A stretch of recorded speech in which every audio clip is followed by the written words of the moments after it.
Hi, everyone. I have a new kind of text today. It's called a fable. You might recognize fables like The Lion and the Mouse, The Tortoise and the Hare. This one today is called The Clever Crow. So, if I'm thinking about elements of a fable, the characters are typically animals that can talk. The setting is usually outside. There's usually a villain and a hero. There's always a dilemma and there's a moral. And when we think about a moral, we can consider that a life lesson. So just because those are elements that we see in a fable doesn't mean that there's going to be all of those in a story. So maybe the setting won't be outside and maybe there won't be a villain, but we will look for those when we read this story. And it's called The Clever Crow.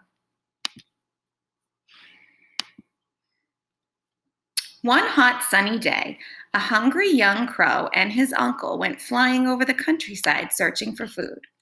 After they had feasted on seeds and insects and berries, they began their flight home. When they had been flying for several hours, they started feeling very thirsty. So they flew down low to look for somewhere they could get a drink of water. Wherever they searched, they couldn't find a lake or a river or even a stream or a pond. There wasn't a single puddle or trickle of water anywhere in sight. The young crow became upset and worried, squawking, "I'm terribly tired and thirsty, Uncle. I must have water soon. Wherever are we going to go?"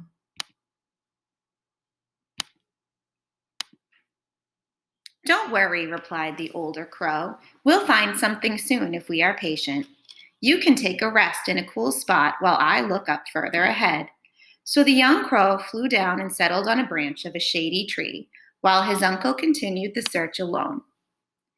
After a quarter of an hour, the old crow returned, calling, "Fly over this way. I've spotted a container below that might have water in it."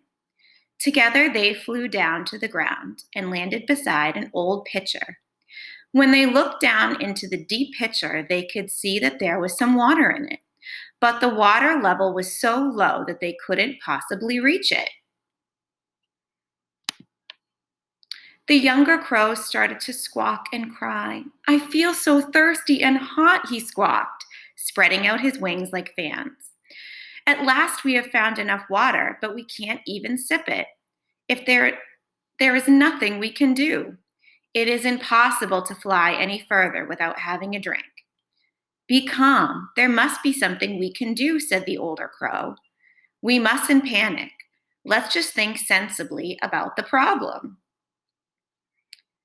So, boys and girls, if I was going to think about these two crows, what could I say about their character traits between the older crow and the younger crow? "It's useless. There is no way we can ever reach that water," cried the young crow.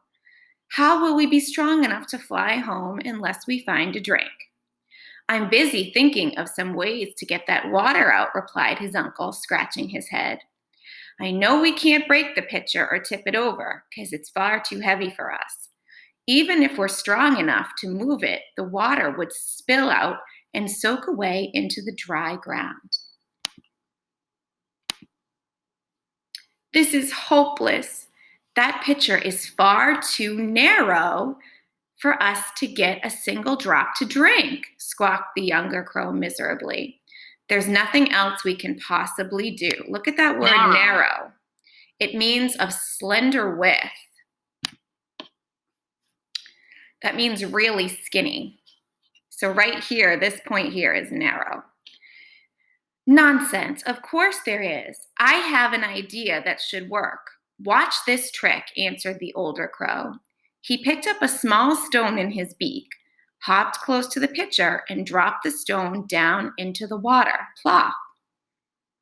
What's that going to do? I'm not sure. Let's see. "What use could that be?" cried the younger crow, fanning himself with his outstretched wings, while his uncle picked up another stone to drop into the pitcher. This action was repeated countless times. Hop, drop, plop. Hop, drop, plop. "We still need more stones.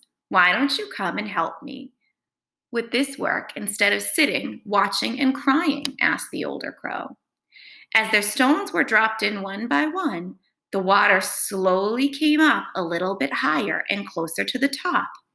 Suddenly, the younger crow understood how his wise uncle's plan was working. "What a wonderful idea," he squawked. "You are very clever to think of such a successful trick." He hurried to help gather more stones and drop them in with a plop until the water level finally rose right to the top. At last, the two thirsty crows could reach into the pitcher and have a long, cool drink. The older crow kindly offered the younger crow the first drink, waiting patiently until he has his own turn to quench his thirst. After they had drunk all the water, they felt satisfied and refreshed. They had a short rest together in the shade, then both agreed that the water had given them back their energy. Before long, they were strong enough to fly back into the sky and return home safely together. So that's the end. So there were some suggestions, looking for you to find some words in the text that describe feeling, finding antonyms for words like older, nothing, last, and alone. And if you remember what antonyms mean, that means words that are opposite, looking for compound words. But I'd really love you to look for text features. Let's read the last page. The young crow thanked his uncle for solving their problem, admitting that they had learned an important lesson that day. Never give up, because where there's a will, there's a way.